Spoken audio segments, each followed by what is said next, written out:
Ayali serial நாளைக்கான எபிசோட்ல என்ன நடக்க போகுதுன்னு ரொம்ப சூப்பரான ஒரு ப்ரோமோ ரிவ்யூ பார்க்கலாம் வாங்க. என்னோட ரிவ்யூ பிடிச்சிருந்தா லைக் பண்ணுங்க.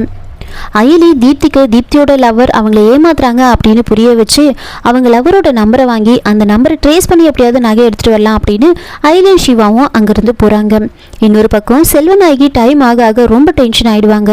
செல்லம்மா செல்வநாயகிக்கு ஜூஸ் எடுத்துட்டு வந்து கொடுக்க அந்த ஜூஸை தட்டி விடுறாங்க. இங்க நகையை காணோம் அப்படின்னு நாங்க டென்ஷன்ல இருக்கோம், நீங்க இப்ப ஜூஸ் கொண்டு வந்து கொடுக்குறீங்களா? இதுதான் ரொம்ப முக்கியமா? உங்க வீட்டு பொண்ணு நகையை கொண்டு வரேன்னு சொல்லிட்டு போனா, இன்னும் வரல, இவ்வளோ நேரம் ஆகுது, இதுக்கு மேல நாங்க இங்க இருக்கணுமா? நாங்கள் முதல்ல இங்கேருந்து நம்ம கிளம்பலாம் அப்படின்னு சொல்லி எல்லாருக்கிட்டே சொல்கிறாங்க.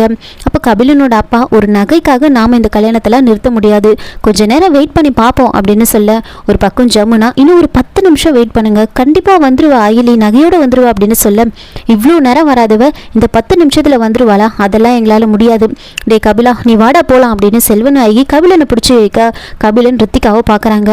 என்னடா அவளை பார்த்துக்கிட்டு இருக்க? இந்த அம்மா முக்கியம், இந்த அம்மா மேலே உனக்கு உண்மையாகவே பாசம் இருந்தா முதல்ல என் கூட வா நீ அப்படின்னு சொல்லி கபிலனை பிடிச்சி இழுத்துக்கிட்டு இருக்காங்க. எல்லாரும் ஒரு பக்கம் ரொம்ப கெஞ்சிக்கிட்டு இருப்பாங்க, தயவு செஞ்சு போகாதீங்க அப்படின்னு சொல்லி. இன்னொரு பக்கம் அயலியும் சிவாவும் வந்து தீப்தியோட லவரை தேடிக்கிட்டு இருப்பாங்க. அவங்க தெரிஞ்சவங்களுக்கெல்லாம் வந்து ஃபோட்டோஸ் எல்லாம் அனுப்பி வைக்கிறாங்க, நம்பரை ட்ரேஸ் பண்ணிட்டு இருக்காங்க. அதுக்கப்புறம் ஒரு ஆட்டோ ஸ்டாண்டில் ஆட்டோக்காரங்க எல்லாரும் வந்து அவங்கள மடக்கி பிடிக்கிறாங்க. அவங்க தான் கன்ஃபார்ம் பண்ணதுக்கப்புறமா அவங்கள மடக்கி ஒரு இடத்துல பிடிச்சி வைக்கிறாங்க. அயலிக்கும் இன்ஃபார்ம் பண்ணிடுறாங்க. உடனே அயலியும் சிவாவும் அந்த இடத்துக்கு போகிறாங்க. அயலியை பார்த்ததுமே தீப்தியோட லவருக்கு, என்ன இது இவங்க வராங்க, இவங்களை எங்கேயோ பார்த்த மாதிரி இருக்கே அப்படின்னு யோசிக்கிறாங்க.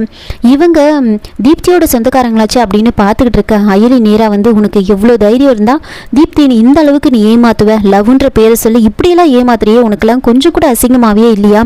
நீ இப்படி ஏமாத்துறியே, அவங்க இவ்வளோ கஷ்டத்தில் இருக்கான்னு உனக்கு தெரியுமா அப்படின்னு சொல்லி நல்லா வந்து திட்டி விட்டுட்டு அந்த நகையை வாங்கி செக் பண்ணி பார்க்குறாங்க. பார்த்ததுக்கப்புறமா இவங்களை வந்து போலீஸ்கிட்ட ஹேண்ட் ஓவர் பண்ணிவிடுங்க அப்படின்னு சொல்ல, போலீஸ்க்கெல்லாம் ஏற்கனவே சொல்லியாச்சு மேடம், நாங்கள் பார்த்துக்குறோம் அப்படின்னு சொல்லி அவங்கள அங்கேருந்து கூட்டிகிட்டு போக, அப்போது தீப்தியோட லவர் வந்து, நீ இப்படி பண்ணிட்டல, கண்டிப்பாக நான் வெளியில் வந்ததும் உன்னை பழி வாங்காமல் விட மாட்டேன் அப்படின்னு அவங்க பயங்கர கோவத்தில் இருப்பாங்க.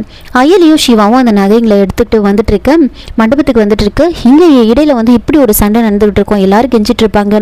அதெல்லாம் முடியாது, இந்த கல்யாணம் நடக்காது, இனிமேலும் எங்களால் வெயிட் பண்ண முடியாது, இவ்வளோ நேரம் வராதவ இப்போ வந்துட்டு போகிறாளா என்ன அப்படின்னு சொல்லி கபிலனை பிடிச்சி ஏற்றுக்கிட்டு போக, அப்போ கரெக்டாக அயலி நகைகளை எடுத்துகிட்டு வராங்க. வந்து நகை எடுத்துகிட்டு வந்து ஜமுனா கிட்ட கொடுக்குறாங்க. இந்த நகையாக பாருங்க அப்படின்னு சொன்னதுமே பார்த்துட்டு, ஆமாம் எப்படி நகை கிடைச்சிது அப்படின்னு சொல்ல, சிவாவுக்கு ஒரு போலீஸ் ஆஃபீஸர் தெரியும், அவரை வச்சு தான் நாங்கள் இதெல்லாம் கண்டுபிடிச்சோம் அப்படின்னு சொல்ல, அவங்க எப்படி கண்டுபிடிச்சாங்க அப்படின்னு கேட்குறாங்க. அது போலீஸில் வந்துட்டு ஏதோ திருடங்க வந்து அவங்கக்கிட்ட வந்து மாட்டியிருக்காங்க, அவங்கக்கிட்ட இந்த நகை இருந்திருக்கு, அவங்க தான் கொடுத்தாங்க அப்படின்னு வந்து சொல்கிறாங்க. இதுக்கிடையில் அயலி எப்படி இந்த நகை கிடைச்சிது அப்படின்னு கேட்கும்போது செல்லம்மா வந்து பார்ப்பாங்க. செல்லம்மா பார்த்துட்டுமே செல்லம்மா யோசிக்கிறாங்க, ஒருவேளை அந்த நகையை நாம தான் எடுத்தோன்னு இவளுக்கு தெரிஞ்சிருக்குமோ, அதனால தான் நம்மளை பார்க்குறாளோ அப்படின்லாம் யோசிச்சுக்கிட்டு இருக்காங்க.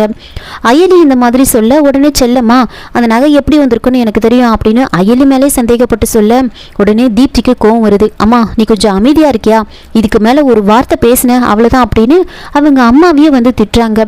உடனே செல்லம்மா அப்படியே சமாளிக்கிறாங்க, ஏதோ அவ தெரியாமல் கோவத்தில் பேசுகிறா அப்படின்னு சொல்லி சமாளிச்சிடுறாங்க.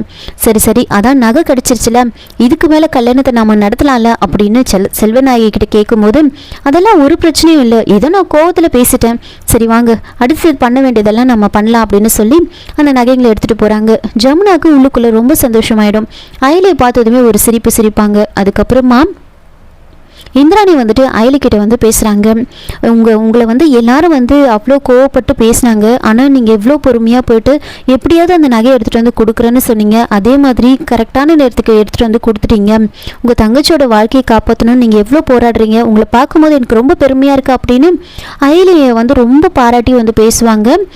இந்திராணிக்கு வந்து அயலி மேலே ஒரு நல்ல ஒப்பீனியன் வந்துடும். அதுக்கப்புறமா வந்து கல்யாணத்தில் என்னென்ன சடங்கெல்லாம் பண்ணணுமோ அதெல்லாம் வந்து பண்ணிகிட்டு இருப்பாங்க. அப்போது இந்திராணி வந்துட்டு, என்னோட தம்பியை கூப்பிடுங்க அப்படின்னு வந்து சொல்கிறாங்க. தம்பியா? அதான் இங்கே இருக்காங்களே, எந்த தம்பியா அப்படின்னு கேட்க, உடனே வந்துட்டு கபிலனை தான் வர சொல்லி சொல்கிறாங்க, சிவாவை தான் வர சொல்லி சொல்கிறாங்க.